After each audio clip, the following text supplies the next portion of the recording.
Hey, what's up? It's Ollie here. So today's video, what I wanted to do is teach you how to find private label product opportunities on Amazon. Now this can be somewhat of a mystery for new sellers, and even if you've been trying to do it for a while, like really nailing it and mastering this skill set is something that you're always going to be improving as you grow your business. So you can never be too good at this skill.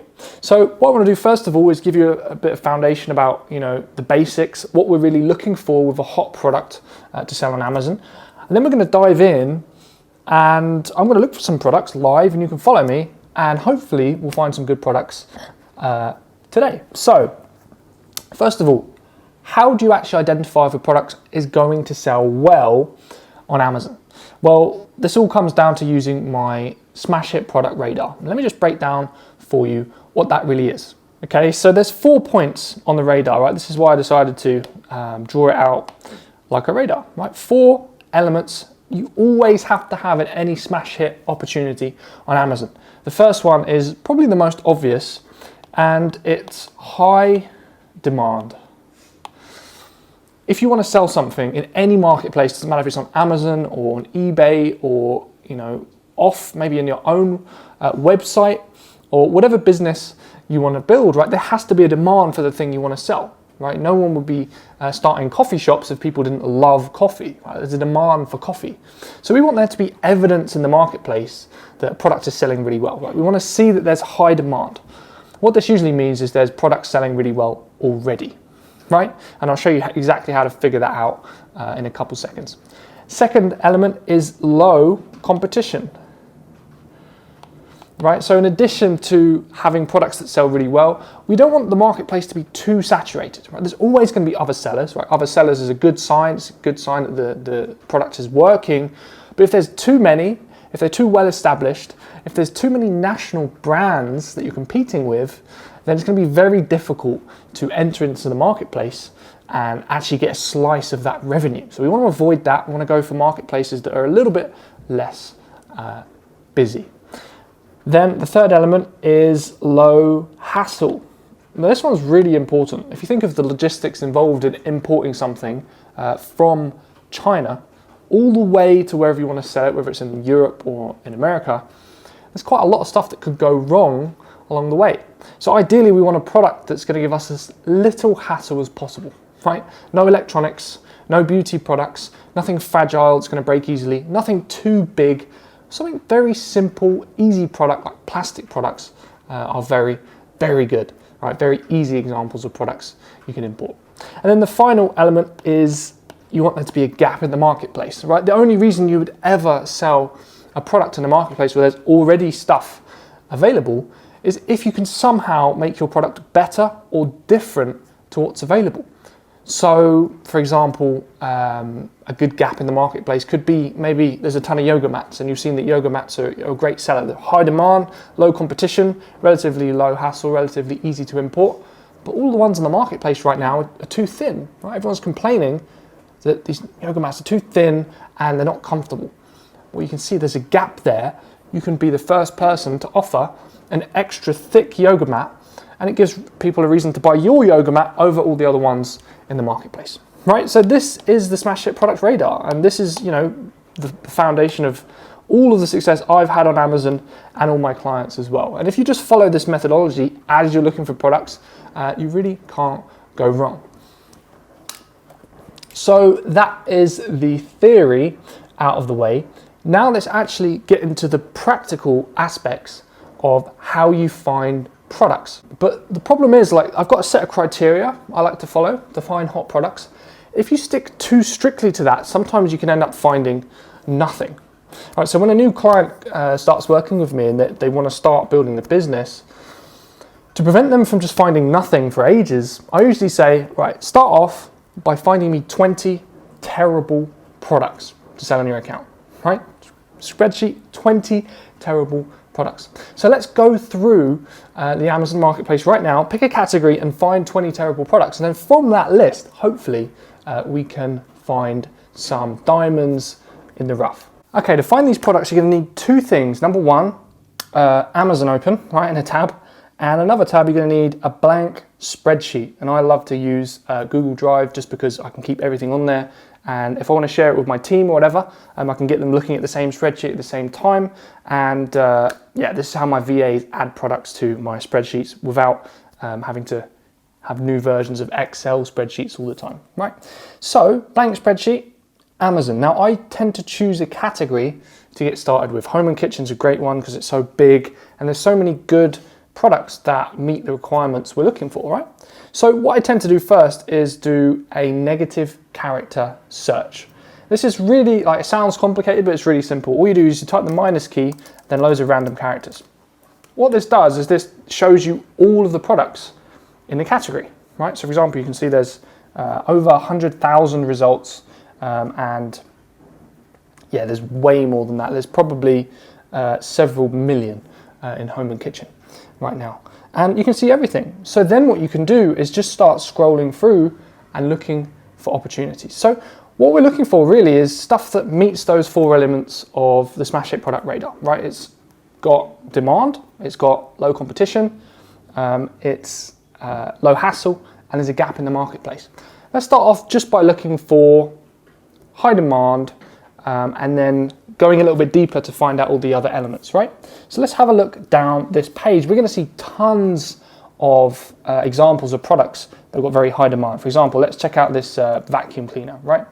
Now, you can probably tell this doesn't meet the other requirements. It's not low hassle, but still, let's have a look, right? So I tend to use Jungle Scout to do my research. Very, very, very powerful, quick, easy software to see how much demand there is in the marketplace. All you have to do is press the button, right? It should load up as a Chrome extension, and then it shows you how much money any product on Amazon is generating, right? Really, really powerful stuff. So here we go. So as you can see, this product is doing £300,000 per month in sales. So we're looking for products like this, which are generating lots and lots of revenue. Now, we can already see this isn't going to be a good fit, right? It's huge, it's an electronic, it's probably not going to be the type of product you want to private label and import. So let's skip it and keep looking down the search results for maybe something that would fit in to our requirements, right? So I'm just going to scroll down this page, go over maybe to the next page. And in fact, this is a good time for me to make this point.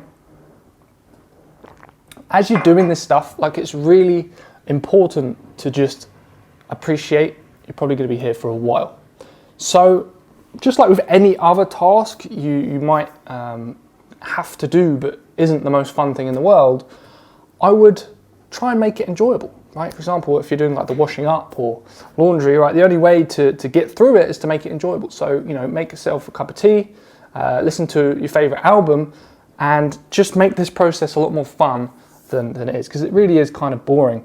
But obviously it's worth the time. So just scroll down the search results until you find something that looks like it might be the right type of product to import. Now I've just got my eye on this Thermos stainless steel king food flask, right? It's relatively small, right? It looks like it's low hassle, and it's quite high up in the search results. So I would assume it's going to have lots of revenue, right? So when we find a product like this, open it up in a new page, open up Jungle Scout, and let's see if my suspicion can be confirmed. Here we are, checked it out here, and £58,000 in revenue. Now to me, that looks like a very good opportunity. So when you found a product like this, what we want to do now is, we've seen the products, right? Now we want to extract the product's niche and have a look at that. Because we don't just want to look at the product in isolation, right? We want to see all of the people competing within this niche, trying to compete with this product, to see if there's room for you to compete in there as well. So what I do is open up another Amazon tab, right? I'm looking at amazon.co.uk at the moment, but you sell in America or wherever you're based. And I type in the generic name of the product. What would the customer type in if they were looking for this thing, right? So in this case, it's a food flask, right? A thermal food flask. So I guess the idea is it keeps food either hot or cold, right? And it's easy to transport. So let's type in food flask and then have a look at the niche, right? So now we're going to see all of the products that will be competing with this one, and see if there's any room for us to compete with a private label. So we've got the one we found there right at the top, right? That happens to be Amazon's choice, and it's made by Thermos, which is obviously a national brand. And we've got loads of other products as well, like one made by Stanley, right? One made by a company called One Is All. I don't know who they are, but I don't think that's a national brand. And we want to have a look at the Jungle Scouts results for this whole niche.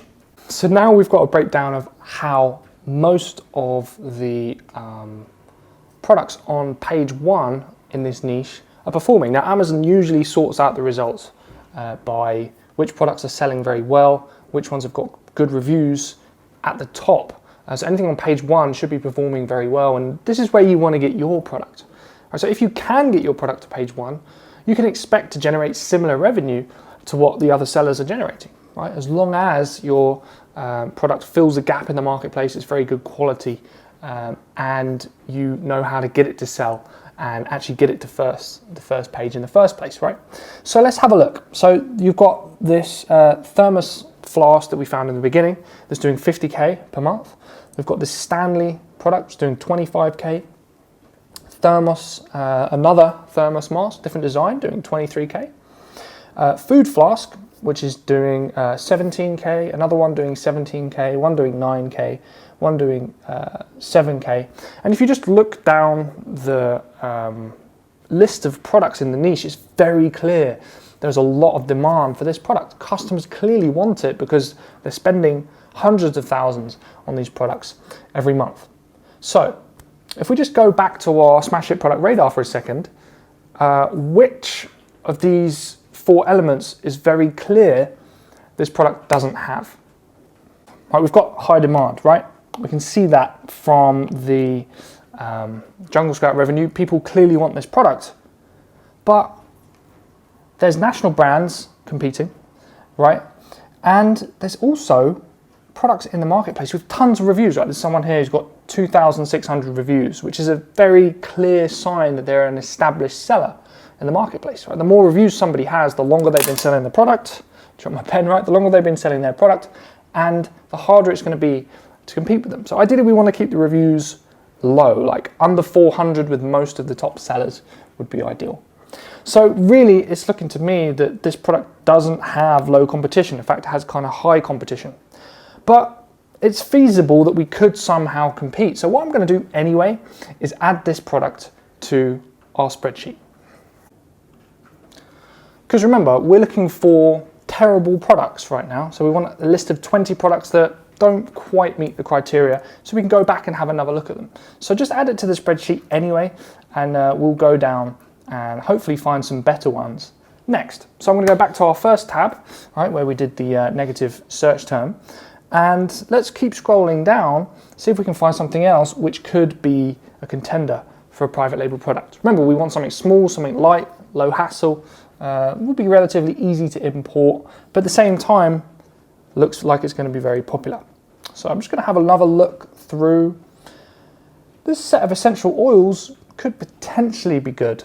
So I'm going to have a look at it. Right, so first of all, we look at the product by itself, right? And we want to see the revenue. See if there's a demand for this particular product. Now, I found it, I think it was on page 3 of the overall search results in Home and Kitchen. I would assume this has very high demand. Looking at it, we can see this product is doing 30 grand a month in revenue, so clearly it does. So next, what we do again is have a look at the product's niche, right? So we're going to type in essential oils set, and then we'll find all the essential oil sets available on Amazon, and we can get a picture for whether we can compete in this niche. I'm going to hit the Jungle Scout button again. This should pull up all the revenues for all the products on page 1, right? And we can sort it by revenue, and we want to look at the top sellers, see how well the top sellers are performing. Now, to give you an idea, like generally what I tend to do is try and find a niche where the top 3 sellers are doing at least 3 grand a month in revenue. That's like the ultimate, like that's the minimum. Because ideally we want to make like £1,000 per month in profit or more with each product we sell. And if there's 3 sellers doing 3k a month, they're probably doing about a third profit margin, right? So probably doing £1,000 a month in profit. If 3 sellers are doing it, it's very likely that you can come in and be the 4th one, right? Because people want the product, there's enough demand, and multiple sellers are getting success. So let's see if that's the case in this niche. I'm going to sort by revenue. Top product's got 30K, which is great. That's the one we saw. There's another variation which seems to be doing the same. Not sure if that's accurate. Sometimes Jungle Scout can pull up like anomalies and weird results. This is a different product altogether, so we probably won't take that into account because it's a diffuser, not a set of essential oils. Got another set here which is doing 12 grand a month, another set doing 9 grand a month, another set doing 8 grand a month, etc, etc, etc. Right, so it's very, very clear this product does have high demand, right? Way more than 3 sellers doing way more than 3K per month. Next, we want to look at low competition. So next, let's look at the reviews for this product, right? The first one's got number 1 bestseller, 582 reviews. So that's above the 400 review threshold. So is the number 3 bestseller, but all the other ones are below it. So if there's a couple of sellers who's got more than 400 reviews, I would generally term this as a low to medium competition product, right? Because a lot of the other sellers here are doing very well with less reviews. Like there's a seller here who's got 26 reviews, but they're making 9 grand a month. So I'd say this is actually a pretty good product. So I'd grab this URL from the niche, right? And then copy it and then paste it onto our spreadsheet. So you want to just keep doing this, right? Over and over again. Look at the general search results. Look for a product that would be a good type of product to private label, right? Relatively easy to import. Then look at the individual product, right? And see the revenue. Just have a look at what the product is, everything else. Then go into the niche, right? Where you can see all of the products you'll be competing with to get a good idea of whether there's a real opportunity there. If it looks like there even could be a possibility of it looking good, throw it on the spreadsheet. Then eventually what will happen is you'll have 20 products ready, and you can go in and do a slightly deeper dive at each one of these to see if it's something you would import. So let's pretend we had 20 products on here, right? And let's pretend that this set of oils, essential oils, be the one that we thought was amazing, right? We color it in green on the spreadsheet, and we're thinking, yes, this is going to be one we want to go with. Hopefully after 20, you'll probably have 2, 3, 4, which you feel pretty solid about. Question is, what do we do next? Well, we want to go to Alibaba, right? Where we connect with suppliers, and you just want to have a look for people who are offering this type of product, right? So we want to import tons of these as cheap as possible, make as big a margin as possible, sell them for a profit on Amazon. So if we type in essential oils, right, we should get tons of manufacturers who can actually provide these. And the key thing to do is to send out messages to as many suppliers as possible to try and get quotes, right? You want to see how much it's going to cost for you to order, say 100 units or 500 units of these products, right? Now, if it's sets of 12, then we'll probably want to order, say, 100 units. So that'd be 1,200 individual bottles, 100 sets of 12, right? So click here. Important to have a look at their minimum order quantity, right? See how much they want you to order. And this one happens to be 50 pieces, which is awesome, which means it's going to be easy if we want to go in and order like a small amount. So I would shoot messages to at least 5 suppliers for the products you think are going to be good. When they get back to you, write on the spreadsheet how much they're going to charge you per unit, how much you can sell it for, right? So you should have, say, several columns here with your quotes from your suppliers. So say this one is going to charge you $5 per set. That's supplier 1, right? Supplier 2 is going to have, $10 per set. Supplier 3 is going to be, $6, and so on and so forth. And then after that, you can see whether it's actually going to be viable to import this stuff and get it to sell on Amazon. Ideally, you want the cost price to be something like a quarter of the sale price, right? Between a quarter to a third. Ideally, you want enough room to make profit because you have to pay for things like shipping, you have to pay for import tax, duty, you have to pay your Amazon fees, have to pay for marketing costs, and ideally after all of that stuff, you should still have a little bit extra for profit. Otherwise, there's no point in even running your business, right? Without profit, then nothing happens. So go out there, go through this method, right? Might want to rewatch the video and just follow along with me. Get out your spreadsheet, 20 terrible products, whittle down to which ones are going to be the best of your bad bunch, and then contact suppliers to see how feasible it will be to put this stuff into practice. All right, I hope this has helped you at least clarify the process of how to start looking for products. If you want me to do more videos like this, shoot me a comment below. Maybe there was something I glossed over that wasn't clear enough. Let me know what that was if you've got any questions, and I can make another follow-up video to clarify things. All right, thanks so much for watching. Take care, keep believing, and I'll catch you soon.